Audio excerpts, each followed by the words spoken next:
அப்பா, நான் உங்கள்கிட்ட ஒரு விஷயம் பேசணும். சொல்லுமா. நான் ஒருத்தரை லவ் பண்ணுறேன். லவ்வா? ஆமாம், நான் அவரை தான் கல்யாணம் பண்ணிக்க போகிறேன்.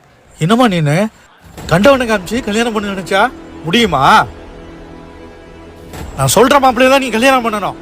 அப்பா, கண்டவெல்லாம் கிடையாது, இவன் தான். ஏய், நீ சொல்றதெல்லாம் எனக்கு கேட்க முடியாது. நான் பாக்குற மாப்பிள்ளைய தான் நீ கல்யாணம் பண்ணணும். உங்ககிட்ட நான் பெர்மிஷன்லாம் கேட்கல, இன்ஃபர்மேஷன் கொடுக்குறேன்.